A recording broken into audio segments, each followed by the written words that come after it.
Do you have a secret social media account? Secret social media पहले था अब chatting के लिए हाँ पर मुझे लगा कि जैसे इंडिया में बुक पब्लिशिंग कल्चर है बड़ा ही अनऑर्गेनाइज और अनप्रोफेशनल स्ट्रक्चर है, पर मेरा लाइफस्टाइल उस टाइम के हिसाब से 20 गुना ज़्यादा सही होगा इस वक्त।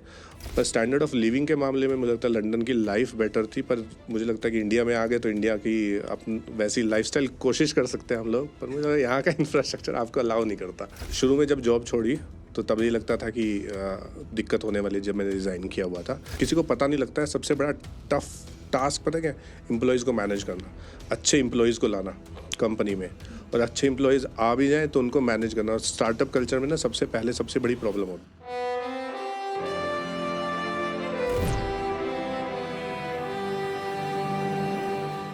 क्वेश्चंस कभी भी कंट्रोवर्शियल नहीं होते, आंसर्स उन क्वेश्चंस को कंट्रोवर्शियल बनाते हैं।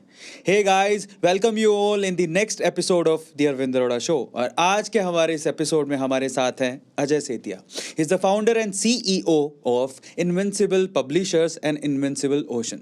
चलिए आज की कॉन्वर्सेशन को शुरू करते हैं। Let's welcome mister Ajay Setia. Thank you Arvind ji. How are you? All good, thank you. क्या बात है। जैसे मैंने पहला स्टेटमेंट बोला कि देखो क्वेश्चन कभी कंट्रोवर्शियल नहीं होते, आंसर उसे कंट्रोवर्शियल बनाते हैं। तो हम क्या करते हैं, हमारा एक रिवाज है, ट्रेडिशन ये है कि हम लोग पहले मेहमान से पूछते हैं कि भाई आप किस चीज़ में कंफर्टेबल हो। तो मैं आपसे पूछूंगा कि आप किस चीज़ पे बात करना चाहोगे, किस चीज़ पे बात नहीं करना चाहोगे। मैं आपसे पूछूंगा, आपको येस और नो में ही आंसर करना है। ठीक है, तो बहुत सिंपल है। तो सबसे पहले, क्या आप स्टार्टअप कल्चर पे बात करना चाहोगे? बिल्कुल। एंटरटेनमेंट पे? थोड़ा बहुत इंडियन पॉलिटिक्स पे?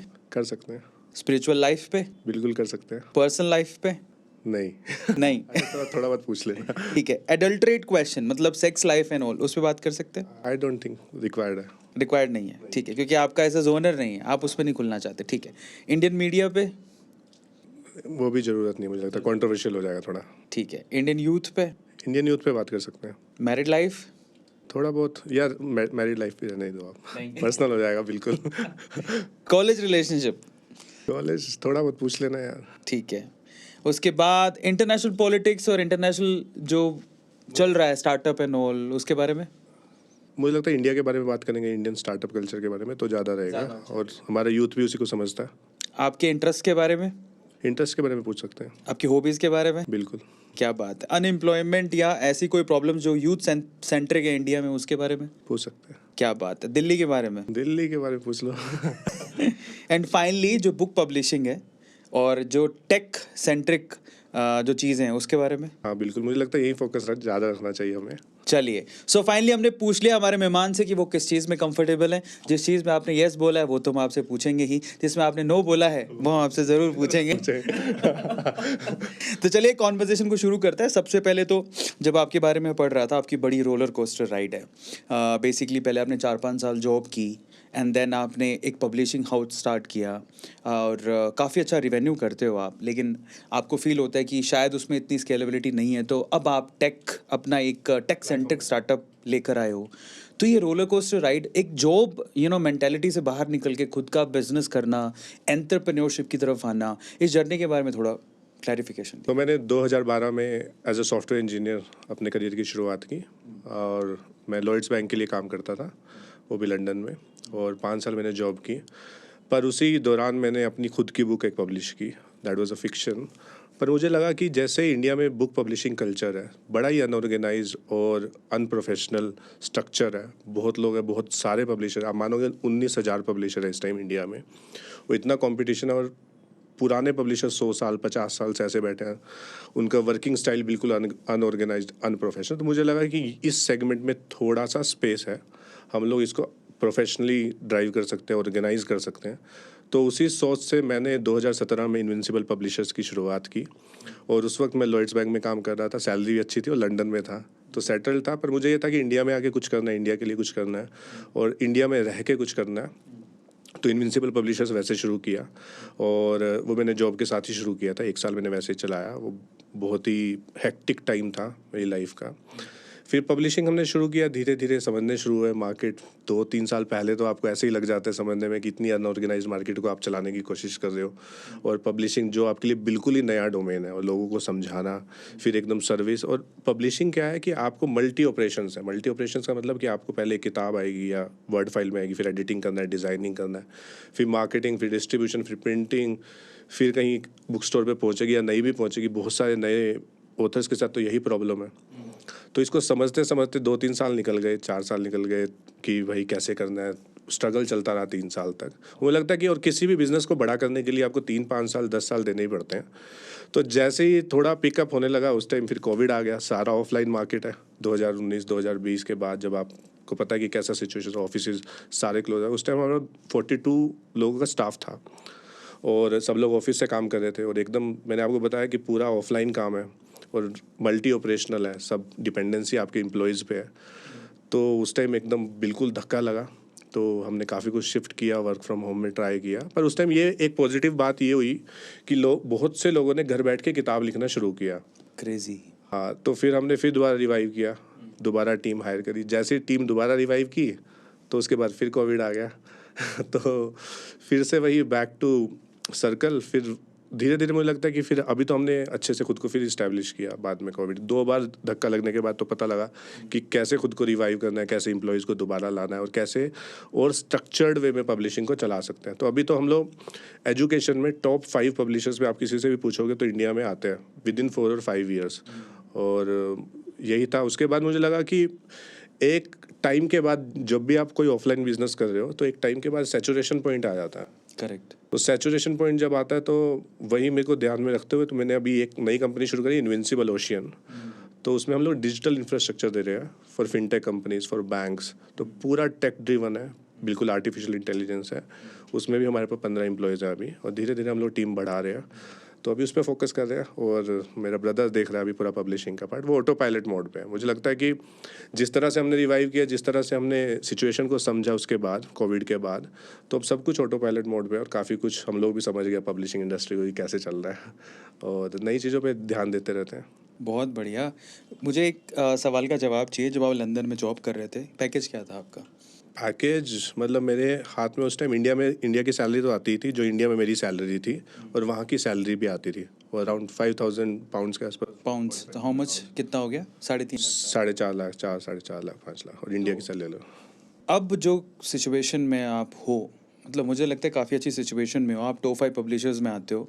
अभी कितना कमा, मतलब एक ऑन एन एवरेज मंथली कितना अर्न कर लेते? देखो, पब्लिशिंग या किसी भी बिजनेस में कमाना कुछ नहीं होता। आपका लाइफस्टाइल कैसा है वो मेरे को लगता है वो मायने रखता है, और कैसा है। और जब आप ओनर हो, जब आप एक एंटरप्रेन्योर हो ना, तो आप कभी, मैं अपनी सैलरी कैलकुलेट नहीं करता, पर मेरा लाइफस्टाइल उस टाइम के हिसाब से 20 गुना ज़्यादा सही होगा इस वक्त। और उसी हिसाब से आपकी ज़रूरतें भी बढ़ती चली जाती हैं। मेरे को लगता है उस टाइम लगता था कि एक छोटा सा ऑफिस खोला है, और जितनी सैलरी अभी 2-3 लाख 4 लाख इंडिया में, अगर 2 लाख भी आ जाएगी तो मेरे को लगता है चला लेंगे। और इतना तो मैं वैसे भी पब्लिशिंग साथ साथ जब जॉब कर रहा था, इतना तो वैसे भी कमा ले रहा था, 50-60 हज़ार निकाल ले रहा था। पर जैसे जैसे आप बढ़ते हो ना आगे, तो आपकी एक्सपेक्टेशंस खुद से भी बढ़ती है और सामने वालों की आपसे बढ़ती है कि आपका लाइफस्टाइल कैसा, आप किस तरह की गाड़ी चला रहे हो, और किस तरह का आप किस तरह से रह रहे हो, किस तरह से आप ट्रैवल कर रहे हो। तो वो सब मुझे लगता है वो धीरे धीरे मैटर करता है। तो इनिशियली उस टाइम मेरे पास होंडा सिटी थी जब मैं उसमें था, जॉब कर रहा था। तो उसके बाद 2-3 साल बाद मैं एक BMW लाया, सेकेंड हैंड। तो मेरा ब्रदर मुझे ही बोलता है, यार अब आ तो गई BMW भी आ गई, ऑफिस भी है, 30-40 लोग काम कर रहे हैं, पर बंदे की ना मुझे लगता है एक्सपेक्टेशंस बढ़ती चली जाती है। मुझे लगा यार अब सेकेंड हैंड BMW का क्या करेंगे हम लोग, जो भी लाएंगे नया लाएंगे। तो उसी तरह से लगता है। और अभी भी मेरे पास, हमारा ऑफिस काफ़ी बड़ा है, काफ़ी सारे एम्प्लॉयज़ हैं, पर अभी भी एक एक्सपेक्टेशंस रहते हैं, नहीं इस जगह से मूव करके इस जगह जाना है, ये गाड़ी नहीं अभी ये गाड़ी लानी है। तो वो इंसान की एक्सपेक्टेशंस है कि हाँ धीरे धीरे बढ़ती चली जाती हैं। पर मुझे ये लगता है कि उसको आप प्राइमरी मत करो, धीरे धीरे आप आगे बढ़ो। अगर हो पाता है, पर आपको 100% देना ज़रूरी है अपनी लाइफ में, जो भी आप काम करो, चाहे आप जॉब कर रहे हो चाहे बिजनेस कर रहे हो। मैंने पता है ये सवाल इसलिए पूछा क्योंकि लंदन जैसी जगह को छोड़ के इंडिया में आना, फिर उस बसड़ में पढ़ना, 3-4 साल आपने स्ट्रगल किया, समझ रहे हो? क्योंकि अब वो तो आप अभी कमाने लगे हो, जो भी आपका लाइफस्टाइल है अभी चेंज हुआ है। 3 साल तो आपने बहुत स्ट्रगल किया। 3 साल 4 साल आप मानोगे नहीं क्या लाइफस्टाइल, मतलब मैंने कहीं ट्रैवल नहीं किया, कुछ नहीं किया, पूरा दिन ऑफिस सुबह से लेके शाम तक, और अभी भी ऐसे चलता है कि सुबह से लेके शाम तक, रात को भी ये दिमाग में चलता है कि अगले दिन क्या करना है। पर मुझे ये लगता है कि मुझे अच्छा लगता है ये। कईयों को ट्रैवल करना पसंद है, कईयों को हो सकता है कि कोई ऐसी चीज़ पसंद हो, पर मुझे अच्छा लगता है कि हाँ, मैं जो काम कर रहा हूँ मुझे उसमें मज़ा आ रहा है। और लाइफस्टाइल जो आप लंदन का देखोगे, चाहे आप वहाँ पे इतना पैसा ना कमाओ, चाहे आपकी 3-4 लाख सैलरी है, चाहे 10 लाख है, चाहे 2 लाख है, 1 लाख है, पर वहाँ का जो इंफ्रास्ट्रक्चर है, जो भी वहाँ का लाइफस्टाइल है, स्टैंडर्ड ऑफ लिविंग है, वो यहाँ से बहुत बेहतर है। तो यहाँ इंडिया में मुझे लगता है पॉपुलेशन बहुत बड़ा इशू है, वहाँ तक पहुँचना हमें बहुत टाइम लग जाएगा। पर स्टैंडर्ड ऑफ लिविंग के मामले में मुझे लगता है लंदन की लाइफ बेटर थी, पर मुझे लगता है कि इंडिया में आ गए तो इंडिया की अपन वैसी लाइफस्टाइल कोशिश कर सकते हैं हम लोग, पर मुझे लगता है यहाँ का इंफ्रास्ट्रक्चर आपको अलाउ नहीं करता। नहीं, फिर भी आप मिस नहीं करते यार, यार लंदन में? बिल्कुल मिस करता हूँ, मैं दोबारा प्लान कर रहा हूँ, और आप मानोगे मैं 4 साल से प्लान कर रहा हूँ कि मुझे लंदन वापस जाना है, पर 2 दिन 3 दिन निकालना भी एक मुश्किल हो जाता है। जब आप एक एंटरप्रेन्योर हो और आप एक बिजनेस में हो, तो आपको सब cut to cut, time to time सब लेके चलना पड़ता है। करेक्ट, बिल्कुल सही बात है। अब आपकी जो जर्नी है वो लिटरली बड़ी रोलर कोस्टर है। जब मेरी आपके छोटे भाई से सबसे पहले मैं उसी से मिला था, सागर से, उसके बारे में बात होती है, वो बहुत तारीफ़ करता है। वो बोलता है कि ही इज़ अ टेकी गाय, उसका दिमाग एक अलग लेवल का दिमाग है। तो जो कुछ भी आज हम, मतलब जिस सिचुएशन पे हम पहुँचे उसमें उसका बहुत बड़ा हाथ है, बड़ी तारीफ़ करता है आपकी। तो मुझे ये जानना है स्पेसिफिकली कि मैंने ऐसा सुना है कि आपके पब्लिशिंग वाले जो बिज़नेस था उसमें भी आपने फ़ंड रेज़ करने की कोशिश बहुत की थी। उसके अलावा जो अब टेक वाला बिज़नेस है उसमें फ़ंड रेज़ करने की कोशिश बहुत की है। क्या ये इतना आसान होता है? और आसान नहीं होता तो इसको आसान कैसे बनाया जाए? क्योंकि बहुत सारे आईटीएन्स या फिर कॉलेज वाले, आजकल ये स्टार्टअप कल्चर चल रहा है इंडिया में। ये डेकेड जो है वो स्टार्टअप डेकेड बोला जाता है। तो ऐसा क्या करें कि फंडिंग आसान हो जाए? मुझे लगता है कि ना इस मामले में ना एजुकेशन अभी आनी शुरू हुई है, ऑनलाइन भी, सोशल मीडिया, यूट्यूब के थ्रू। और बहुत से लोग हैं, सबके पास कुछ ना कुछ आइडिया रहता है लाइफ में कि यार मैं ये कर सकता हूँ या ये कर दूंगा तो कुछ रातों रात बड़ा हो जाएगा। आप मानो कि मैं जैसे जॉब छोड़ के आया तो मुझे लगा कि इमीडिएटली 2-3 महीने में कुछ बड़ा फंड रेज करेंगे या बहुत बड़ा कुछ कर देंगे, क्योंकि मैं पूरा अपना 100% टाइम यहाँ पे दे रहा हूँ। पर चीज़ें वैसे नहीं चलती। पब्लिशिंग में मुझे 150 से ज़्यादा इन्वेस्टर्स ने ना किया होगा, और अभी आप मुझे जितने भी इंडिया में इन्वेस्टर्स हैं ना, सबका नाम पूछ लो, सबका काम पूछ लो, और उनका रिप्लाई पूछ लो कि क्या रिप्लाई आने वाला है। और इन्वेस्टमेंट सर्कल में ये है कि आप जब पैसे मांगने जाओगे ना, तब आपको कोई पैसे नहीं देगा और जैसे ही आप बोलोगे कि हाँ मुझे नहीं चाहिए, मेरा बिजनेस बढ़िया चल रहा है, तब आपके पास 4 लोग निकल के आएंगे, 4 कंसल्टेंट निकल के आएंगे कि हाँ हाँ लाइक आपका अब हमें फंड रेज करना है। तो फंड रेज होता है हमेशा आपके टेक्नोलॉजी में, और अगर आपको स्केल करना है लाइफ में तो आप कोई टेक प्रोडक्ट बनाओ। अगर टेक प्रोडक्ट नहीं बन सकता, जैसे पब्लिशिंग में हमारा सर्विस का बिजनेस है, आप सर्विसिंग में अगर आप टेक्नोलॉजी घुसा दोगे तो आपका फंड रेज हो जाएगा। वो बात मुझे 2-3 साल बाद पता लगी। जब तक 2-3 साल बाद पता लगी तो उसके बाद फिर ये ऑफलाइन मार्केट और बुक्स में कोई पैसा लगाता भी नहीं है इस तरह से, कंसिडरिंग जो मार्जिनस हैं वो बहुत कम है, 10% 20% के हैं, तो उसमें इन्वेस्टर को भी देना है, खुद भी रखना है, तो और वो स्केलेबल भी नहीं है, मुझे ये लगता है। तो जब भी आप एक नया बिजनेस शुरू कर रहे हो तो सबसे पहले ये देखो कि उसकी स्केलेबिलिटी कितनी है। और आपको इनिशियली लग सकता है कि मेरी 2 लाख सैलरी आई है, 3 लाख सैलरी आ रही है और मुझे उसी तक जुड़ना है। तो पर जैसे जैसे आप बिज़नेस करते हो तब आपके पास आपको ये पता लगेगा कि आपकी ऑपरेशनल कॉस्ट, आपकी मार्केटिंग कॉस्ट, आपके ओवरऑल खर्चे वो भी बढ़ते चले जा रहे हैं, और धीरे धीरे आपको रिवेन्यू बढ़ाना ही पड़ेगा और आपकी एक्सपेक्टेशंस भी बढ़ती चलेगा। जैसे जैसे आप लाइफ के नेक्स्ट स्टेप में आओगे तब आप ये देखोगे कि आपके खर्चे भी उस तरह से बढ़ते चले जा रहे हैं। आप ये नहीं हो सकता कि 2 के 3 लाख पहुंचा लोगे, पर बिजनेस में 3 लाख का मतलब है आपको 10 लाख कमाने हैं। तो और खर्चे इस तरह से हैं कि आपको पता भी नहीं लगेगा कि किस तरह का कैसे आ रहा है। और अगर आप कोई बिज़नेस शुरू कर रहे हो तो मुझे लगता है अगर आपको टेक्नोलॉजी की थोड़ी भी नॉलेज है तो आप टेक बिज़नेस शुरू करो। मुझे लगता है कि अगर मैं जैसे सॉफ्टवेयर इंजीनियर था, मैं टेक में बहुत अच्छा था टेक्नोलॉजी वाइज। हमने पब्लिशिंग में भी टेक्नोलॉजी से ड्राइव करने की कोशिश की और अभी भी करते हैं काफ़ी चीज़ें। पर अगर कोई टेक बिज़नेस शुरू करते तो हम लोग आज बहुत ही बड़ी वैल्यूएशन पे कुछ कर सकते थे। तो यही सोच के अभी 6 महीने पहले हमने एक नई वो टेक कंपनी शुरू की है, तो उससे उम्मीदें ज़्यादा है। तो मैंने आपको बताया जैसे एंटरप्रेन्योर्स की सबकी उम्मीदें बहुत ज़्यादा होती हैं इनिशियली जब वो काम शुरू करते हैं। पर और मुझे लगता है एक्सपेक्टेशंस हमेशा हाई होनी चाहिए, तभी आप कुछ ना कुछ अचीव करते हो लाइफ में। बिल्कुल सही बात है, लेकिन जैसे कई बार अश्नीर ग्रोवर जो कि आजकल भारत पे के जो फाउंडर हैं, काफ़ी इंटरव्यूज़ होते हैं, उनसे पूछा जाता है कि उनका फेवरेट एंटरप्रेन्योर कौन है। और स्टार्टअप सर्कल में भी जब बात चलती है तो वो हमेशा एक एग्जांपल ज़रूर देते हैं, बहुत सारे एग्जांपल देते हैं, बट एक एग्जांपल ज़रूर देते हैं, और वह ज़ीरोधा का निखिल कामत का, जो कि बूटस्ट्रैप कंपनी है, जिन्होंने कभी भी फंड नहीं उठाया। तो मुझे ये भी जानना ज़रूरी है कि क्या इसी थिंकिंग के साथ बिजनेस में आ जाए कि मुझे फंडिंग उठानी है, या फिर अपने बिजनेस आइडिया पे बिलीव होकर बूटस्ट्रैप करके भी कंपनी को हायर वैल्यूएशन पे लेके जाया जा सकता है, विच इज़ गुड। मुझे लगता है कि वैल्यूएशन से ज़्यादा आपको ये देखना चाहिए कि आपका प्रॉफिट मार्जिन कितना है और आपका रिवेन्यू कितना है। सबसे बड़ी बात ये है। और आप किसी अशनीर या किसी भी एंटरप्रेन्योर को देख के आप ये नहीं सीख सकते कि उनकी जर्नी ऐसे रही है, उन्होंने फंड रेज इस टाइम किया था तो आपको भी करना है। किसी ने 2 साल में किया, किसी ने 6 महीने में किया। सबकी अपनी नियति रहती है, मुझे लगता है, और सबकी अपनी सोच रहती है। हर एक का अपना IQ है, हर एक का अपना EQ है, और EQ बहुत मैटर करता है आपके कोई भी बिजनेस में।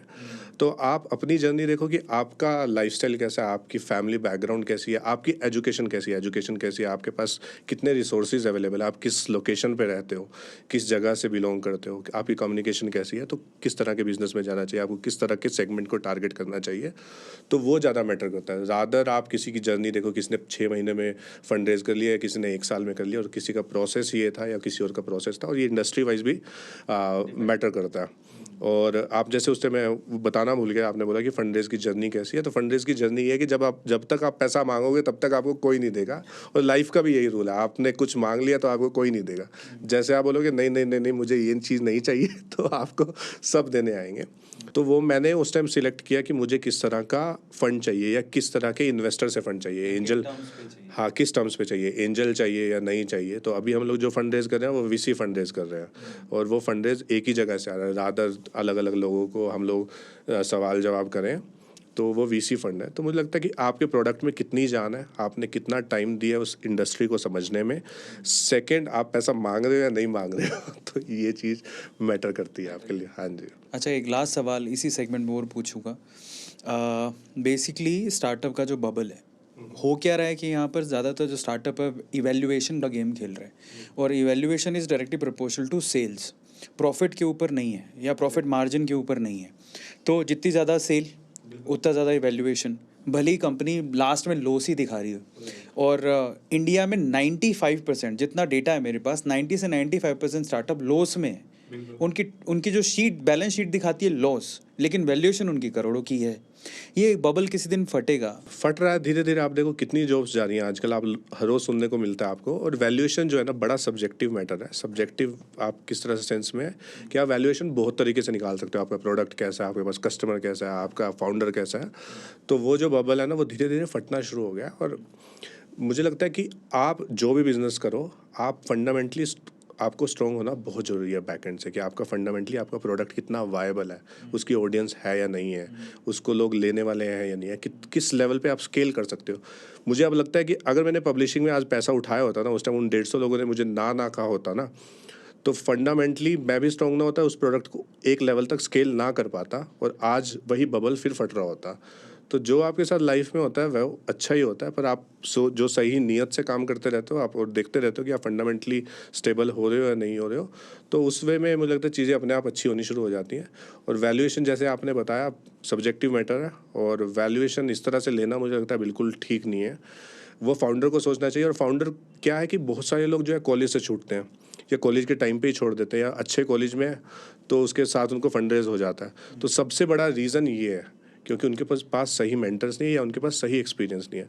मेरा मानना ये है, आप कोई भी बिजनेस शुरू करो, आप 2 या 3 साल किसी अच्छी कंपनी में जॉब करो, आपको वहाँ पे बहुत कुछ सीखने को मिलेगा, पर अच्छी कंपनी में जॉब करो। और जो आपकी वैल्यूज़ होती है ना, जिस तरह से आप ड्राइव करते हो, आपके इथिक्स कैसे हैं, आपकी वैल्यूज़ कैसी हैं, आप किस तरह से अपने एम्प्लॉयज़ को ट्रीट करते हो, या आप अपने क्लाइंट्स को कैसे ट्रीट करते हो, वो जो आप 2 साल 5 साल सीख के आते हो ना जिस कंपनी में, आपका बिहेवियर, आपका स्ट्रक्चर वैसा ही हो जाता है। और ये बबल फटने का रीज़न ये है कि बहुत से लोग इनएक्सपीरियंस है, जो अपना बिजनेस शुरू करके बैठ गए, साथ के साथ वैल्यूएशन लेते रहे। और इंडिया में बड़ा मेरे को लगता है कि इन्वेस्टर माइंडसेट भी वैसा है, लोग बहुत जल्दी जज करते हैं आपको कि आप किस कॉलेज से हो, आपकी कम्युनिकेशन कैसी है। सिर्फ आपके, मेरे को लगता है इतना यूथ, इतना टैलेंट आपकी Tier 2 Tier 3 सिटीज़ में भरा पड़ा है, पर सिर्फ एक कम्युनिकेशन की वजह से वो आगे नहीं बढ़ पाते। वेस्ट हो जाता है। हाँ, वेस्ट हो जाता है। और यहाँ पे इंग्लिश को प्रेफरेंस दी जाती है, हिंदी को प्रेफरेंस दी जाती है कि पहले इंग्लिश तो सबसे मेन चाहिए ही चाहिए, तो अगर इसको इंग्लिश आती है तो इंटेलिजेंट लड़का है। अभी बबल बस की जब बात कर रहे थे, तो अगर मैं आपसे सवाल पूछूं कि ऐसा कौन सा सेगमेंट है जिसमें बबल बस सबसे पहले होगा? इंडिया में हर तरह का बिजनेस है, हर बंदा कमा सकता है, बहुत कुछ है करने को। और हर इंडस्ट्री में हर चीज़ की रिक्वायरमेंट है। हो सकता है कि मान लो फूड इंडस्ट्री की बात करें या फिर ऑनलाइन डिलीवरी की बात करें, स्विगी है, जोमेटो है, बहुत सारी कंपनीज है। इट्स ऑल अबाउट एग्जीक्यूशन, और आप किस तरह से अपने खर्चे बढ़ा रहे हो, किस तरह से PR एंड मार्केटिंग कर रहे हो, उस पर डिपेंड करता है। तो किसी इंडस्ट्री का नाम नहीं लेते हम लोग कि इसमें बबल एकदम फट जाएगा या हो जाएगा। उसमें किस तरह के लोग लीडर्स हैं, मतलब अपने सेगमेंट में, उनके ऊपर डिपेंड करता है कि वो उस इंडस्ट्री को कैसे ड्राइव करें। 30 सेकंड्स मैंने ज़्यादा बोले, 10 सेकंड्स में you can download the complete report. अच्छा। हाँ, इट्स अ कंसेंट ड्रिवन। एक तो दो तरह से है। कंसेंट ड्रिवन है, आपके पास एक लिंक आएगा, आप सिर्फ फॉर्म फिल करते जाओगे, साथ ही साथ वेरिफिकेशन होती चली जाएगी। बैक एंड पे बिग बास्केट पूरी डाउनलोड कर सकती है रिपोर्ट। और जिप्टो का भी हम लोग कर रहे हैं दिल्ली में, तो वेरिफिकेशन। तो इसी को सोच के हमने B2B प्लेटफॉर्म जो बनाया है। तो राइडर को तो देखो डिलीवरी करने जाना ही है। अभी हो सकता है आने वाले टाइम में ड्रोन आ जाए, पर अभी तो राइडर ही जा रहा है 10 साल तक। तो राइडर को तो वेरिफिकेशन करने जाना है, उसको तो आप ऐसा नहीं कर सकते टैक्स से भेज दोगे कि भाई बटन दबाया, एंटर किया और वहाँ पे आपका फूड पहुँच गया। करेक्ट। तो ये नहीं कर सकते, पर आप प्रोसेस को डिफाइन कर सकते हो टैक्स से। तो वही स्केलेबल है। जो आपका ऑफलाइन प्रोडक्ट्स चल रहे हैं, ऑफलाइन मार्केट चल रही है, आप उसको टैक्स से कैसे ड्राइव करो। सर्विस बेस्ड काम करना कोई बड़ी वो नहीं है, मतलब कोई बुरा काम नहीं है कि सर्विस का काम कर रहे हो या कोई प्रोडक्शन कर रहे हो, पर आप कोशिश करो जो पूरे प्रोसेसेस है ना, उनको आप ड्राइव टैक्स से करो। तभी मुझे लगता है कि स्केल कर पाएंगी चीज़ें, और स्केलेबिलिटी उसी से ही आएगी, और तभी बड़ी कंपनीज बनती हैं। सो बहुत सारे स्टूडेंट जो कि सेकेंड ईयर थर्ड ईयर के, बड़ा अच्छा लगता है देख कर। तब तो हम जॉब ढूंढा करते थे। आजकल के जो स्टूडेंट हैं हमारे कॉलेजेस के, वो स्टार्टअप कल्चर के वजह से स्टार्टअप खोलना चाहते हैं, पर उनका एक ही मेजर कंसर्न रहता है कि स्टार्टअप अगर ठीक है प्राइवेट लिमिटेड कंपनी बना ली तो फर्स्ट स्टेप क्या है फंडिंग के लिए, पिच डेक कैसे बनाए। तो थोड़ा एक बार गाइड कर दोगे उसके लिए तो मज़ा आ जाएगा। देखो, मेरे को तो सबसे पहले तो यही लगता है कि आपको सेकंड थर्ड ईयर में ना स्टार्टअप ऐसा ये सोच के नहीं करना चाहिए कि इमीडिएटली आप जॉब नहीं करोगे या आप अपनी पढ़ाई छोड़ दोगे। जो इंटर्नशिप्स होती है ना कॉलेज में, वो बहुत काम के होते हैं। आप इंटर्नशिप्स तो आपको ज़रूर करनी चाहिए, पर आप साइड बाय साइड ना थोड़े छोटे बिजनेस शुरू कर सकते हो ताकि आप स्टार्टअप की गेम को समझ सकें। पर आपको बहुत बड़ा अगर बिजनेस बनाना है ना, अनटिल अनलेस आपके पास बहुत अच्छे मेंटर्स आ जाएं, बहुत बड़े इन्वेस्टर्स आ जाएं, तो अगर या आप उस जर्नी को समझना चाहते हो, वो एक मुझे लगता है सक्सेस की पूरी जर्नी ना एक बड़ी इंजॉयबल होती है। जो आप एक जॉब भी करते हो या जिस तरह से मैंने वो सब किया है, मतलब मैंने जॉब भी देखी है, एक इंटर्नशिप्स भी देखी है, कॉलेज भी पूरा देखा है। तो वो आपको एंजॉय करना बहुत ज़रूरी है। पर साइड बाय साइड छोटे मोटे आप बिजनेस करते रहे करो, या बहुत ही बढ़िया है। तो पर इनिशियली अगर आप ये माइंडसेट रखो ना कि सेकंड थर्ड ईयर में एकदम बड़ा बना देंगे, कुछ हो जाएगा, तो यही फंडामेंटली नहीं आप स्ट्रॉन्ग हो पाते। पर जो जर्नी है मैं आपको बता देता हूँ कि अब तो मुझे पता है। पहली बात तो जिसने आपको फंड देना है, जिसने आपको पैसे देने हैं ना, वो ना तो आपकी पिच डेक देखेगा ना आपका वो देखेगा प्रोडक्ट। तो वो एक बार पर फिर भी एक प्रोसेस रहता है कि 10 या 12 स्लाइड्स की आपको एक पिच डेक बनानी ज़रूरी है, जिसमें आपका सॉल्यूशन क्या है और आपकी प्रॉब्लम क्या है, वो आपको बताना बहुत ज़रूरी है कि आप करना क्या चाह रहे हो। तो जब आप, और इसको करने का रीज़न ये रहता है कि आप जब ये सब लिखते हो ना कि मेरी प्रॉब्लम क्या है, मैं क्या प्रॉब्लम सॉल्व करने वाला हूँ, मार्केट में ऐसी प्रॉब्लम है और किस किस ऑडियंस को, किस सेगमेंट को हम लोग टारगेट करें, उसका सॉल्यूशन क्या है, तो उससे आपको भी बड़ा क्लैरिटी आता है यार, हाँ भाई प्रॉब्लम है भी या नहीं है ना, और सॉल्यूशन मैं निकाल रहा हूँ तो निकाल भी पाऊंगा या नहीं निकाल पाऊंगा। तो मुझे लगता है कि जब भी पिच डेक और या फिनेंशियल जो डॉक्यूमेंट्स है ना, ये जरूर खुद ही बना लिया करो। इसके टेम्पलेट्स बहुत सारे मिल जाते हैं, नहीं मिलते तो मुझसे ले लेना आप तो मेरे पास टेम्पलेट बना हुआ है। पर जब आप खुद फिगर्स डालोगे ना, रादर किसी CA या किसी इन्वेस्टमेंट फर्म को हायर करो जो आपको इसकी सारी फिगर्स बना के दे, तो आप खुद करोगे तो आपको पता लगेगा कि आपका फंडामेंटली कितना वायबल है प्रोडक्ट, ये कितना बिजनेस आपका चलने वाला है। तो यही प्रोसेस है, और यही प्रोसेस धीरे धीरे, जैसे ही आप, जब तक आप जाओगे नहीं ना नदी में, तब तक कोई नहीं बताएगा कि क्या होने वाला है अंदर जाके। सब लोग ऊपर ऊपर से ज्ञान देंगे, और सबकी ना जर्नी अलग है। सबका, मैंने आपको बताया, नियति सबकी अलग है। सबने, भगवान ने सबको एक यूनिक बना के भेजा है। आपको अपना समझना है कि मेरा स्ट्रॉन्ग पॉइंट क्या है, कि मैं क्या कर सकता हूँ और मेरा क्या लाइफ का मोटिव है। तो आप अपने हिसाब से चलो, किसी की बातों में ना हो, पर अच्छे मेंटर्स हो ना, और अच्छे लोगों को सुनना बहुत ज़रूरी है। ऐसा नहीं है कि सबको ही सुन लो, आप अच्छे लोगों को सुनना ज़रूरी है। क्या बात है। तो फाइनली हमने स्टार्टअप्स के बारे में बहुत सारी चीज़ें जानी। थोड़ा पर्सनल लाइफ के बारे में बात कर लेते हैं। ज़्यादा पर्सनल नहीं जाएंगे, बट हाँ मैं आपसे ये पूछना चाहता हूँ, आपने अपना जॉब छोड़ा, लंदन में अच्छा खासा थे, अब आप एंटरप्रेन्योर जर्नी देख रहे हो, वो भी इंडिया में, है ना। कंपेयर नहीं कर पाओगे आप वो जो लाइफस्टाइल थी। फिर भी जो पिछले 5-6 साल आपने प्रोफेशनल लाइफ अपनी देखी है, 7 साल 8 साल जो भी प्रोफेशनल लाइफ अपनी देखी है, सबसे सुनहरा पल कौन सा था जो आपको लगा यार you were crying at that time, you know, कि यार आज बड़ा मज़ा आया यार, it was like happy kind of entrepreneurship की जर्नी में एनी आपको बड़ा सुखी पल, यार आज कुछ लगता है अचीव किया है, मज़ा आ गया। नहीं, मुझे लगता है कि जब मैं लंदन गया ना पहली बार, मैं 1-2 बार गया हूँ लंदन, तो सबसे पहले मैं पेरिस गया था। जब मेरे हाथ में पेरिस का वीज़ा लग के आया ना, तो सब सुनते थे यार दूर से कि पेरिस पेरिस पेरिस। तो जब मैं पेरिस गया तो मुझे लगता था कि हाँ कुछ अच्छा अचीव किया है लाइफ में, यहाँ पेरिस पहुँच गए हैं फाइनली। फिर ये था कि शुरू में जब जॉब छोड़ी तो तब ये लगता था कि दिक्कत होने वाली, जब मैंने रिज़ाइन किया हुआ था। पर मैंने जिस दिन रिज़ाइन किया ना, मुझे उस दिन भी बड़ा अच्छा लगा। थोड़ा मैं कंफ्यूज था, पर ये था कि एक रिलीफ था यार, अब तो छोड़ दिया, अब तो चलो देखा जाएगा जो होगा लाइफ में। तो ये छोटे छोटे मूवमेंट्स हैं। पर अब ये 5-6 साल में पूछोगे तो अभी तो मेरे को लगता है कि बड़ा होच पोच लाइफ निकली है। तो अभी इंजॉय करना शुरू किया मुझे लगता है लास्ट 1 साल से 2 साल से। सामने फोकस मुझे कुछ नहीं दिख रहा कि हाँ ये दिख रहा है कि बस कुछ करना है लाइफ में, और साइड में जो साथ चलते रहते हैं तो चलते रहते हैं। और मुझे लगता है काफ़ी लोग मेरे ऐसे काफ़ी दोस्त भी होंगे जो इस पूरी जर्नी में छूट गए। तो पर यह है कि जिस चीज़ में आपको मज़ा आता है तो आप जब वो करते हो तो सब कुछ अच्छा ही लगता है। तो अभी जिस पोजीशन पे हो, सबसे बेस्ट कॉम्प्लीमेंट किसने दिया? अच्छा, बेस्ट कॉम्प्लीमेंट या कॉम्प्लीमेंट, अभी तो ऐसा कोई बड़ा कॉम्प्लीमेंट तो कुछ ऐसा मिला नहीं है, पर लोग कुछ ना कुछ बोल ही देते हैं। जैसे मेरे कॉलेज के लोग, कॉलेज के दोस्त थे, या मेरी जो टीसीएस में जहाँ मैं काम करता था सॉफ्टवेयर कंपनी में, तो उनके कभी कभी मैसेज आ जाते हैं, यार अजय कमाल कर रखा है, क्योंकि like we keep posting few things अपने इवेंट के बारे में, अपनी कंपनी के बारे में। तो सब लोग, कुछ लोग जो जॉब में, या हम लोग भी छोड़ना चाहते हैं, तो उन्हें सही किया उस टाइम डिसीजन लेके कि लंदन से जॉब छोड़ दे। तो उस तरह के कॉम्प्लीमेंट्स तो आ जाते हैं, कभी कभी कॉलेज से आ जाते हैं, कभी अपने पुराने दोस्तों से आ जाते हैं। तो अब से 5 साल बाद अपने आप को कहाँ देखते हो? 5 साल में मैं ये देखता हूँ कि एक घर मेरा यूके हो जाए, और एक यूएस हो जाए, और एक इंडिया हो जाए, तो तीनों में लगे रहे हम लोग। वाह। कभी इधर जा रहे, कभी उधर जा रहे, कभी इधर जा रहे।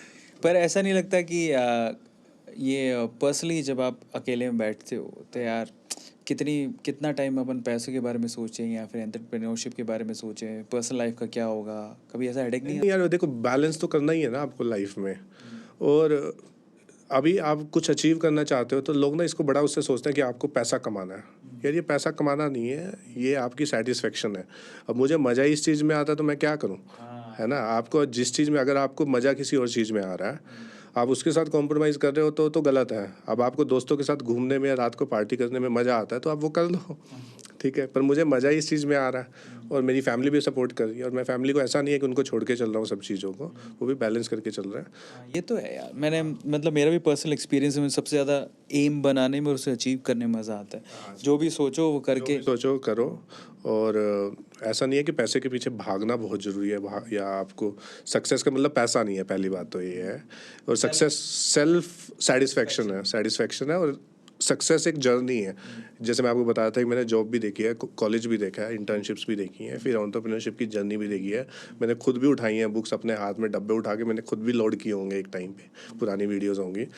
तो वो एक पूरी जर्नी है, और आप कैसे एंजॉय करते हो। पहले हमारे पास B2C कस्टमर था, अभी B2B कस्टमर है, तो मैं वो भी एंजॉय करता हूँ। तो नई चीज़ें सीखने को मिलती है, तो सीखते रहो आप, नॉलेज बढ़ती जाए, पर बैलेंस करके चलो यार अपनी लाइफ को, फैमिली को। तो ऐसा नहीं है कि US UK में हम लोग फैमिली को छोड़ देंगे, तो साथ उनको भी ले जाएंगे यार। अच्छा फाइनली आपको सबसे टफ क्या लगता है, मतलब सबसे टफ टास्क क्या लगता है? मुझे एंटरप्रेन्योरशिप जर्नी में, मतलब मेरे को क्या, ये किसी को पता नहीं लगता है, सबसे बड़ा टफ टास्क पता है क्या, एम्प्लॉयज़ को मैनेज करना, अच्छे एम्प्लॉयज़ को लाना कंपनी में, और अच्छे एम्प्लॉयज़ आ भी जाएं तो उनको मैनेज करना। और स्टार्टअप कल्चर में ना सबसे बड़ी प्रॉब्लम होती है उनको रिटेन करके रखना। फिर क्या होता है, शुरू में बहुत चीज़ें अच्छी लगती हैं उनके साथ, धीरे धीरे उनके पास जैसे ऑफर्स आने लगते हैं, या जैसे आप पुराने लगते हो, या आपसे थोड़ी सी गलती हुई या कुछ हुआ, तो एम्प्लॉयज़ को मैनेज करना बहुत मुश्किल है। तो सबसे बड़ा चैलेंज यही है कि अगर आपके पास अच्छा एम्प्लॉय है ना और अच्छे एम्प्लॉयज़ हैं, अगर आप एम्प्लॉयज़ को मैनेज कर सकते हो, यही स्किल चाहिए और कुछ नहीं चाहिए। मुझे लगता है कि क्लाइंट्स तो मैं मैनेज कर लेता हूँ, क्लाइंट्स ले भी आता हूँ, बिजनेस डेवलपमेंट भी कर लेता हूँ, पर एम्प्लॉयज़ को मैनेज करना सबसे बड़ा टास्क है और सबसे बड़ी प्रॉब्लम है। और आपको क्या लगता है कि एम्प्लॉय माइंडसेट इतना हिला हुआ क्यों है? वो थोड़ा सा ऑफर मिलता है, ऐसा कुछ होता है, वो तुरंत सोचता है कि यार मार्केट ना बड़ी वोलेटाइल मार्केट है और लोग ना इथिकली सोचते नहीं है। जैसे मान लीजिए कि एक एम्प्लॉय है, अभी सबसे बड़ी प्रॉब्लम क्या है, आप उसको ऑफर लेटर भेजो कि यार मेरा इंटरव्यू हो गया, पूरा इंटरव्यू का प्रोसेस हो जाता है, ठीक है। उसके बाद जैसे आप उसे ऑफर लेटर दोगे, वो 2 जगह और एम्प्लॉयमेंट का डाल देगा अपना CV कि यार मुझे और एम्प्लॉयमेंट चाहिए। तो आप मानोगे 50-60% के लोग तो ज्वाइन ही नहीं करते at the time of joining letter लेने के बावजूद भी, ऑफर लेटर लेने के हाँ, वो कोई और उसकी जगह ज्वाइन कर लेता, वो भी बेचारा चला गया। वो भी चला गया। तो ये सबसे बड़ी प्रॉब्लम है। और जिस तरह से स्टार्टअप कल्चर है, लोग किसी को भी कैसे भी हायर कर रहे हैं, जो अच्छा एम्प्लॉय मिला किसी भी तरह से छीन लाए दूसरी कंपनी से, वो गलत है मुझे लगता है। पर वो ये जो छीन रही है कंपनी, वो ये नहीं देखती कि वो उसका नहीं है, वो तो तुम्हारा कैसे होगा। तो वो कंपनी में तो किसी की नहीं हुई ना। वो भी कभी, हाँ सही बात है, नया दिखेगा तो उसको भी लाभ। उसका रीज़न क्या है ना, जो पैसा इन्फ्यूज़ हो रहा है ना हाँ। कंपनीज में, हाँ, और किसी बड़े इन्वेस्टर्स के थ्रू हो रहा है, मैं नाम नहीं लेता, किसी भी जो भी है, हो सकता है कि वो कभी हम पे इन्वेस्ट करें। तो कल्चर भी खराब। कल्चर खराब हो रहा है। तो पैसा उतना दो जितनी सामने वाले को ज़रूरत है। ऐसा नहीं है कि भैया IIT IIM का ठप्पा देखा या इसने कुछ किया हुआ है तो इसको कुछ भी पकड़ा दो। तो वैल्यूएशन सही निकालो, है ना। नेक्स्ट हमारा राउंड है यस और नो क्वेश्चन राउंड। सेगमेंट को शुरू करता है with one and only Ajay Setia. पहला सवाल लेते हैं, do you have any dream destination? If yes, which and why? Dream destination अभी तो आप ऑलरेडी सीन पूरा यूरोप। हाँ, तो अब नहीं है मतलब कोई भी? नहीं, थोड़ा बहुत है। जैसे मैं नॉर्वे में नॉर्वेजियन लाइट्स देखना चाहता हूँ, कंसिडरिंग उसके लिए टाइम चाहिए आपको, 10-15 दिन चाहिए कि निकाल के आप नॉर्वेजियन लाइट के उसी टाइम जा सको। तो वो एक ड्रीम डेस्टिनेशन है जो भी मेरी चेकलिस्ट में है। नॉर्वे में गया हूँ पर हम लोग देख नहीं पाए थे। जो ठीक है। Do you have any kind of collections? Collections, मेरे पास म्यूज़िक इंस्ट्रूमेंट्स की सारी कलेक्शन है। क्रेजी। हाँ, तो मेरे पास 4-5 तो गिटार होंगे, हारमोनियम है, कीबोर्ड है, उसके अलावा पियानिका है, बांसुरी सब है मेरे पास, म्यूज़िक की सारा। प्ले कर लेते हो? हाँ, मैं बजा लेता हूँ। मैंने हारमोनियम सीखा था बचपन में, म्यूज़िक सीखा, तो मैं इंडिया मतलब कोई भी इंस्ट्रूमेंट बजा सकता हूँ। रीज़न ये है कि सुर सात ही है, भगवान ने 7 ही सुर बनाए हैं, सारे गामा पाधा नीसा। अगर आपको एक अच्छे से आता है तो आप कुछ भी कर सकते हो। और यही एंटरप्रेन्योरशिप की जर्नी में आपने एक अच्छा बिजनेस किया है ना, तो आप कोई भी बिजनेस कर सकते हो। तो जो उसकी जो एक वो बेस है वो स्ट्रॉन्ग होना चाहिए आपका। तो इसीलिए मैं वही सारे गामा पाधा नीसा समझ के सारे इंस्ट्रूमेंट बजा लेता हूँ, लगभग कुछ भी बजा सकता हूँ। Crazy. So do you have a secret talent? Secret talent, अब तो मैं टैलेंट सब दिखाई देता हूँ जो भी टैलेंट है। अच्छा, have you ever broken a law? क्या आपने कोई नियम तोड़ा है? यार छोटे मोटे तो कर ही होंगे कभी, जैसे ट्रैफिक लाइट कभी कर दी, जंप कर दी, या सीट बेल्ट नहीं लगाया। मतलब सबसे बड़ा लॉ तो ये था पहले, अभी तो मेरे पास ड्राइवर है, उससे पहले सबसे पूरा दिन मैं फ़ोन पे चलता था जब तक मैं स्ट्रगल कर रहा 4। तो सबसे ज़्यादा वरीड थे मेरी फैमिली वाले कि भाई ये फ़ोन पे रहता है। मतलब दिन में मेरा पूरा दिन फ़ोन बजता, अभी भी बजता है फ़ोन मेरा पूरा दिन। पर अभी तो ये है कि चलो मेरे को ड्राइव करने नहीं देता कोई घर पे। Next question, do you have a secret social media account? Secret social media पहले था, अब चैटिंग के लिए। Okay, have you ever met a celebrity? If yes, who? Celebrity तो मिलते रहते हैं, पर ऐसा मुझे ना क्रेज़ नहीं है कि उनके साथ फ़ोटो खिंचाना है। तो मेरा तो हमेशा ये रहता है कि कोई मेरे साथ आके फ़ोटो कभी खिंचाएगा, तो वो ज़्यादा मुझे अच्छा लगता है। क्रेजी। और मेरा दिमाग बहुत सही चलता है। और सबसे बड़ी प्रॉब्लम ये है कि जैसे ही मैं रोड ट्रिप पे निकलता हूँ तो मेरे दिमाग में बहुत सारी चीज़ें चलती हैं, तो मैं फ़ोन भी मिला लेता हूँ कई बार। तो अभी तो कम किया है, पर मुझे अच्छा लगता है कि गाड़ी में चल जाओ आप, जो भी आपके इधर उधर के लोग हैं उनको सबको फ़ोन मिला लूँ, एक बार बात कर लूँ, अटका हुआ है तो वो कर ले, पर अच्छा लगता है। अच्छा, is there anyone in your life that you just can't say no? अभी तो ऐसा कोई नहीं है। मैं अब नो बोलना सीख गया हूँ। पहले वैसे तो मैं सबको हाँ बोल देता हूँ, सबसे बड़ी प्रॉब्लम ये थी। अच्छा। तो मेरे को नो बोलना आता नहीं था। तो अभी मेरे को सबने बोला है कि यार हर चीज़ में हाँ नहीं करना होता। तो और ये सबसे बड़ा एंटरप्रेन्योर्स के लिए भी वो है कि आप सबको हाँ ना करो और बड़ी बड़ी कुछ उनको एक्सपेक्टेशंस ना पालो अगर आप सर्विस के बिजनेस में हो तो। Is there anything that makes you really angry? Really angry तो मुझे ये लगता है कि जब या आपको सामने वाला कभी कोई ग्रांटेड लेना तो मुझे बड़ा गुस्सा आता है, और कि आपको कुछ नहीं वो हो रहा है, और झूठ बोलने से मुझे प्रॉब्लम है, कोई सामने वाला अगर झूठ बोलता है। Do you believe in ghost? Ghost इतना नहीं है, तो थोड़ा बहुत तो समझते हैं, हाँ होते हैं। Okay, do you believe in fate और डेस्टिनी? देखो क्या है ना, हो सकता है कि आप ना बहुत सारी चीज़ों को समझते हो कि ये आपकी किस्मत रही होगी यार, कि इस बंदे ने ये पा लिया है, पर मैं ना ये समझता हूँ कि हो सकता है कि उसने इस जन्म में कुछ ना किया, उससे पिछले जन्म में कुछ किया होगा, तो तभी उसे ये चीज़ मिली है। तो मैं अभी भी इसी माइंडसेट से चलता हूँ, जो भी मैं पाना चाह रहा हूँ ना, हो सकता है कि मेरे को इस जन्म में ना मिले, पर इसका मतलब ये नहीं कि मैं 100% ना दूँ, तो मैं अपना पूरा देता हूँ। हो सकता है कि इस जन्म में मेरे को जो जो चाहिए वो ना मिल पाए, तो मुझे अगले जन्म में ज़रूर मिलेगा, मैं किसी ऐसी जगह पैदा हो जाऊँगा कि जहाँ मुझे पहले से ही मिला होगा। तो हो सकता है कि ये बोला जाए कि ये किस्मत होगी, वो किस्मत कुछ नहीं होती। आपकी सोल तो एक ही है ना, मतलब मैं बड़ा मानता हूँ इन सब में स्पिरिचुअली। तो ये आप ये शरीर ही बदलते हो, एक जगह से दूसरी जगह जा रहे हो, और उसी तरह से फिर आपको आपके कर्म है या जो आपकी मेहनत है वो कभी भी जाया नहीं जाती, कभी भी वो कहीं ना कहीं मिल जाती है। Crazy. Have you ever followed a fashion trend you now regret? Like वो तेरे नाम का आया था ना तो मेरे तो बहुत बड़े बड़े बाल थे। अच्छा। बिल्कुल तेरे नाम जैसे, और तेरे नाम वाले से भी बड़े अच्छा। ऐसे बाल थे, और बीच की मांग ऐसे निकाल के। हाँ। तो उस टाइम तो उसका रिवाज था, मतलब लोगों को ठीक भी लगते थे। फिर मैंने सारे बाल कटा दिए, स्पाइकी रख लिया बिल्कुल एकदम। हाँ, फिर वो जैजी भी आ गया था। वो मुझे ज़्यादा सूट करे नहीं एक्चुअली। पर ये है कि वो ट्रेंड फॉलो करने के चक्कर में ही हुआ था। पहले बड़े बालों का रिवाज था, फिर मैंने कहा सब कटवा देता हूँ तो Have you ever made up an excuse to get out of a meeting? अभी रिसेंटली Any time. हाँ, ये तो होता ही रहता है, तो बड़ा फ्रिक्वेंट हो गया। तो मैं ना जज कर लेता हूँ सामने वाले क्लाइंट को कि हाँ यार चल, इसके ऊपर टाइम वेस्ट करने का फ़ायदा है या नहीं है। तो वो ना आपको धीरे धीरे ही समझ आता है किसके ऊपर आपको टाइम वेस्ट करना, किसके ऊपर नहीं करना है। ठीक है। Can you cook? हाँ थोड़ा बहुत, अभी तो बहुत टाइम से कुक नहीं किया मैंने, पर मैं कर लेता हूँ, क्योंकि लंदन थे तो करते ही थे, हाँ। खुद ही बनाते खुद ही खाते थे। अब हम चलते हैं हमारे फेवरेट सेगमेंट में, मतलब बेसिकली वो मेरा फेवरेट है, जिसमें हम आपको कुछ फोटोज दिखाएंगे आप ही के सोशल मीडिया की, और आपको कॉन्टेक्स्ट बताना है ये फोटो आपने एक डाली तो क्यों डाली, क्या रीज़न था, ठीक है, और अगर कोई मेमोरेबल कमेंट है तो वो आप बता सकते हो, ठीक है। तो काफ़ी मेहनत करके हमारी टीम ने जो पहली फ़ोटो सेलेक्ट की है वो है invitation of the book launch 19 November 2022 platinum touch. अच्छा, सचिन तेंदुलकर वाला, ये सचिन तेंदुलकर की बुक लॉन्च की थी हमने, इन्होंने ज्वाइन भी किया था। और तो ये बड़ा वो था, मतलब मैं सुबह सुबह फ्लाइट लेके गया और अगले दिन उसी रात को ही वापस आया शाम को।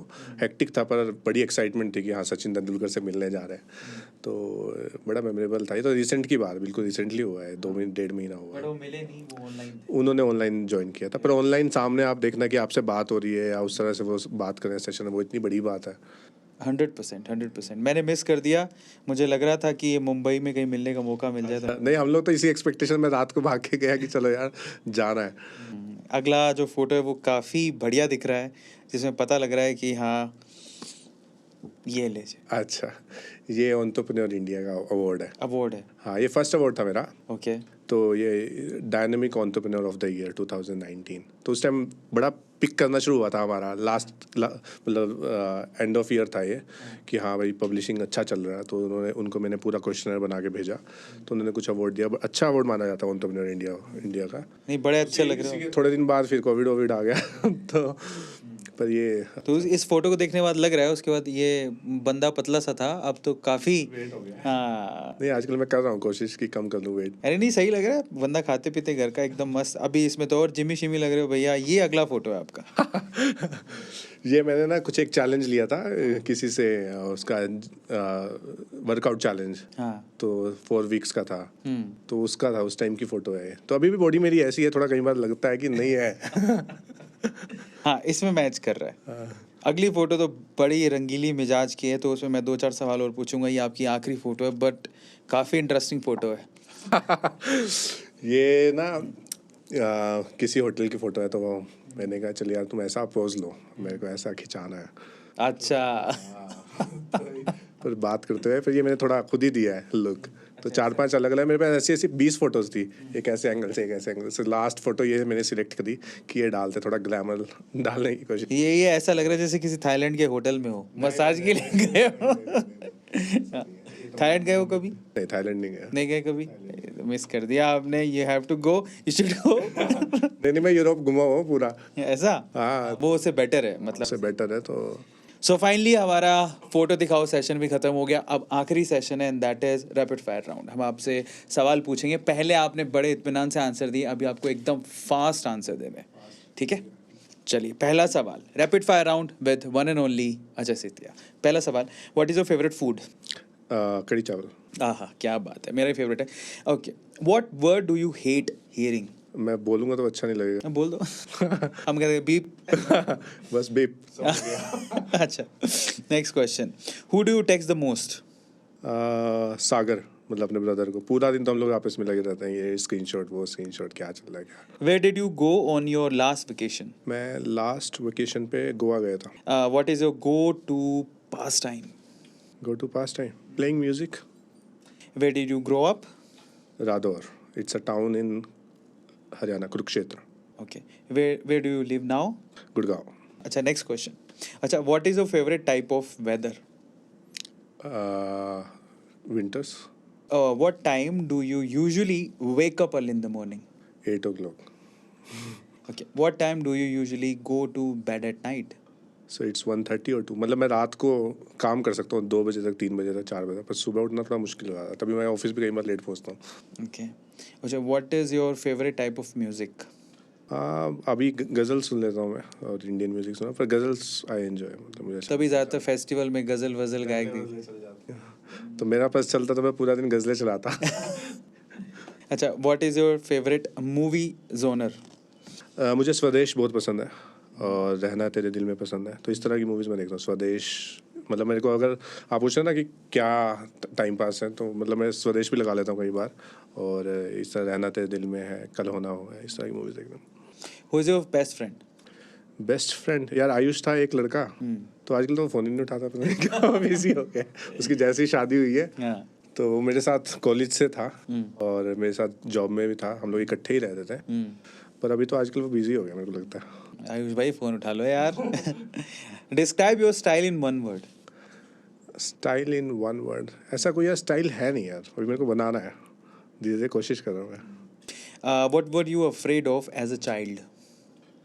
एज अ चाइल्ड, हाइट से मुझे डर लगता है थोड़ा, अभी भी? अभी भी थोड़ा थोड़ा, कभी कभी घबरा जाता तो अभी आप कौन से फ्लोर पे हो पता है आपको? है। हाँ, 20th फ्लोर पे हो। अच्छा, one subject you would like to learn more about? Physics. What is your go to lazy dinner? Maggi. हाँ, ठीक है। अच्छा, what is one of your nickname? My nickname is Shanky. Shanky. मुझे शैंकी बोलते हैं, मम्मी मुझे शैंकू बोलती है। अच्छा, are you active on social media? हाँ, आजकल हो गया हूँ, सोशल मीडिया पे आप सबसे ज़्यादा किसको स्टॉक करते हो? स्टॉक करता हूँ। हाँ। ये काट देना। दिशा पटानी। अच्छा, हाँ, यस और नो? नहीं ये सबको करता है, मैंने फॉलो किया हुआ है सबको। अच्छा, सबको। चलता है। अच्छा, दिशा पटानी ही क्यों? एक तो वो फिट है, हाँ उसका मतलब फेस बड़ा क्यूट लगता है मुझे, तो वो धोनी वाली मूवी थी, हाँ, तो उसमें बड़ा मुझे लगा कि हाँ तो हम दिल से चाहते हैं इनविंसिबल फेस्टिवल में वो आए। हाँ उन्हीं को ही लाते हैं, कोशिश करते हैं। अच्छा, do you speak more than one language? नहीं, हिंदी बोलता हूँ यार मैं।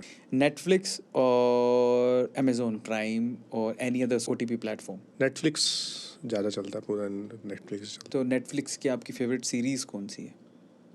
नेटफ्लिक्स पे यार, मैं नेटफ्लिक्स पे ना स्वदेश मूवी पड़ी हुई है, तो मैं वो भी देखता रहता हूँ कभी कभी, तो सबसे ऊपर वही आ जाती है। बाकी मैं हॉटस्टार पे देखता हूँ, हाउस ऑफ सद्दाम करके है, थोड़ी मोटिवेशनल है वो भी। So what is your guilty pleasure? Guilty pleasure example लेना थोड़ा।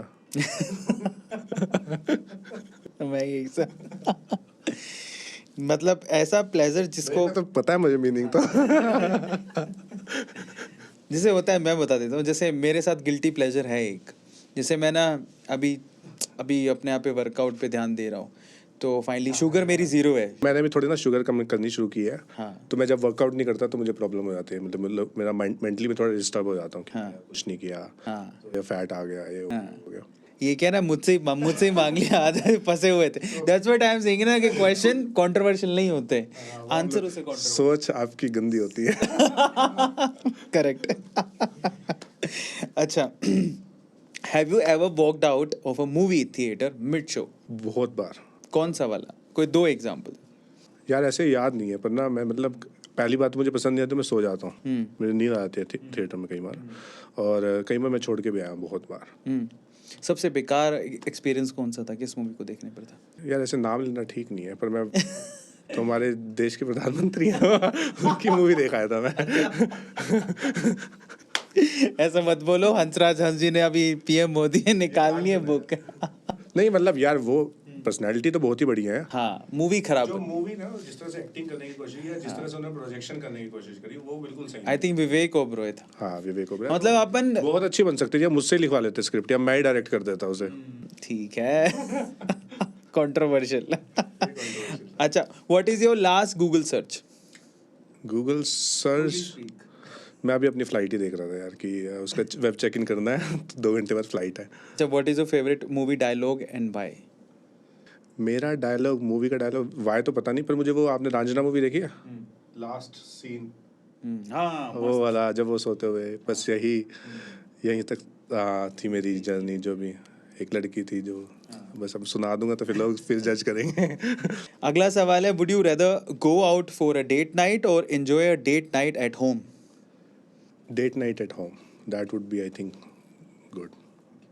What is the first thing you notice about a woman? Smile. बच के निकल रहे। अगला सवाल, what is the favourite thing about your relationship? I think trust, there should be a trust between two.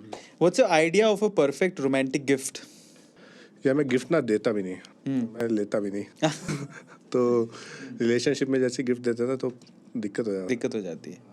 अच्छा, बाद बाद ब्रेकअप हुआ तो फिर रही हाँ वो ज़्यादा दिक्कत हो जाती ज़्यादा दिक्कत हो जाती है। What's the one thing you love the most about your better half? है। Understanding. Does age matter in a relationship? Age matter करती है, लाइक डिपेंडिंग कि आप कैसे सोचते हो और क्या सोचने का तरीका है। और पर वो है ना, उस धीरे धीरे आप सीखते भी चले जाते हो एज के हिसाब से, पर मैटर तो करती है। ठीक है। What are the qualities you look for in a wife? Hypothetical question है, तो ऐसी कौन सी 2-3 क्वालिटीज़ हैं, जैसे कि मान लो आपकी दिशा पटानी से शादी हो रही है। एक तो सभी लड़के ही बोलेंगे ट्रस्टवर्दी होनी चाहिए। वो तो है। सब लोग बोलेंगे, ये तो सब ऑब्वियस आंसर है ना। और कुछ लोग तो ये बोल देंगे कि यार यही पोज है, ट्रस्टवर्दी होनी चाहिए, मुझे इस सबसे फर्क नहीं पड़ा। मुझे लगता है कि एक बैलेंस्ड पैकेज होना चाहिए। अच्छा, बॉलीवुड से मान लो रिश्ता आ जाता है शादी वादी के लिए, सागर का फॉर यू, तो वहाँ वहाँ के लिए कहाँ ट्रस्टवर्दी ढूंढोगे? हाँ तो नहीं करते ना। नहीं कर रहा, मतलब मानते हो वहाँ ट्रस्टवर्दी नहीं मिलेगी। ठीक है, next question, what are the most important qualities according to you in a good relationship? यार गुड अंडरस्टैंडिंग होना बहुत ज़रूरी है, आपको आपस में एक दूसरे को समझना, कि उसके साथ फ्रीक्वेंसी मैच हो रही है या नहीं हो रही है। फ्रीक्वेंसी मैटर करती है, और आपकी किसी किसी लोगों के साथ मैच होती है। वो हर रिलेशन में है, आपका कोई दोस्त है, आपका भाई है, तो किसी के साथ फ्रीक्वेंसी उस तरह से मैच हो रही है, तो मुझे लगता है कि यही होना चाहिए। ठीक है, अब आखिरी सवाल, ठीक है, और वो काफ़ी इंटरेस्टिंग है। मान लो आप एक लिफ्ट में स्टक हुए हैं 2 लोगों के साथ में, एक है दिशा पटानी, दूसरी आयशा टाकिया। ठीक है, और लिफ्ट है बीच में रुक गई और अंधेरा हो गया है, ठीक है।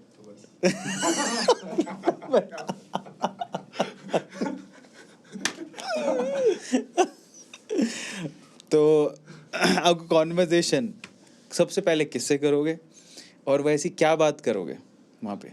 यार पहले तो हो जाए। जब हो जाएगा ना कॉन्वर्सेशन, उसी टाइम निकलेगी। तो ऐसे कहते हैं ना, दिशा पटानी वहाँ पे एक बुक लिख रहे हैं। नहीं बुक नहीं लिख पाएंगे उस टाइम। अंधेरे का फायदा उठाएंगे। फायदा उठा लेंगे। फाइनली ये फन राउंड भी होता है खत्म। अब हम इस पूरे सेशन के पूरे सेगमेंट के आखिरी राउंड पे चलते हैं।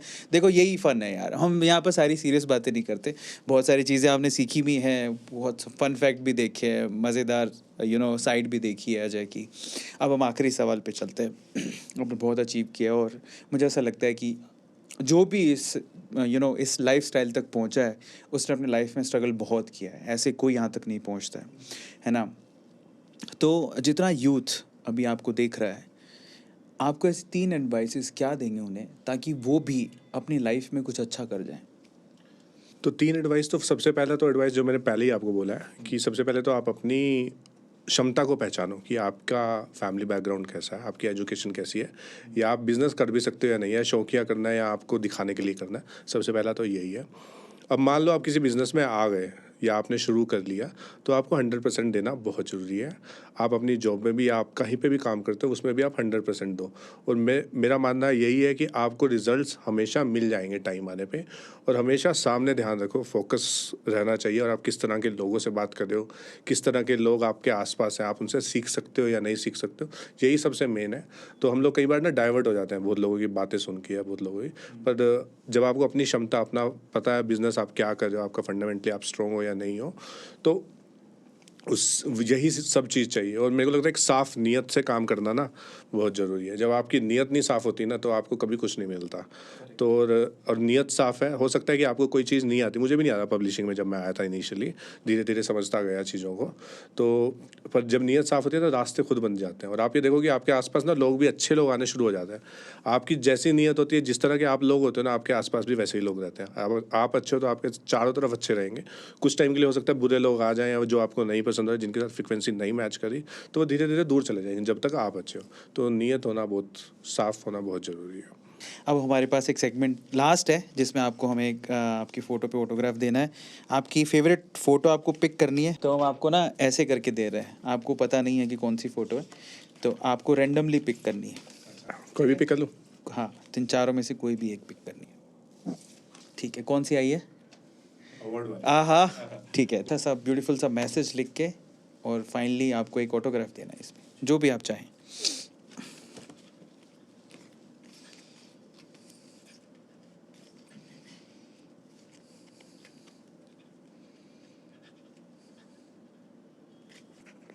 एक सिग्नेचर ही आता है मुझे अच्छे से करना और मेरी राइटिंग बहुत बुरी है। Thank you so much. And finally एक फ़ोटो आपको और चूज़ करनी थी, जो अब आप मुझे बोल के चूज़ कर सकते हैं। Thank you so much, thank you.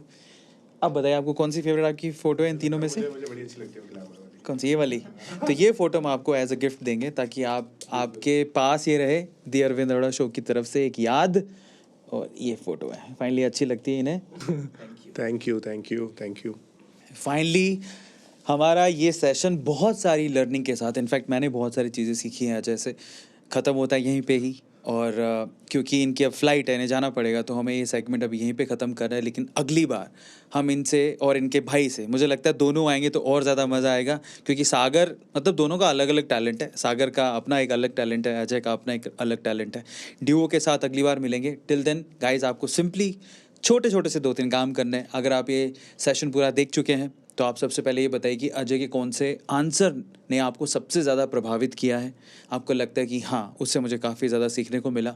और अगर आप मेरी जगह पर होते तो आप अजय से क्या सवाल पूछते, कमेंट सेक्शन में लिखना मत भूलिएगा। और ऐसे अमेजिंग सेशंस के लिए A2 मोटिवेशन चैनल को सब्सक्राइब ज़रूर कर लीजिएगा, या फिर इंस्टाग्राम पे देख रहे हैं तो वहाँ पे भी फॉलो ज़रूर कर लीजिएगा। मिलता है अगले सेशन में। शब खैर, गुड नाइट।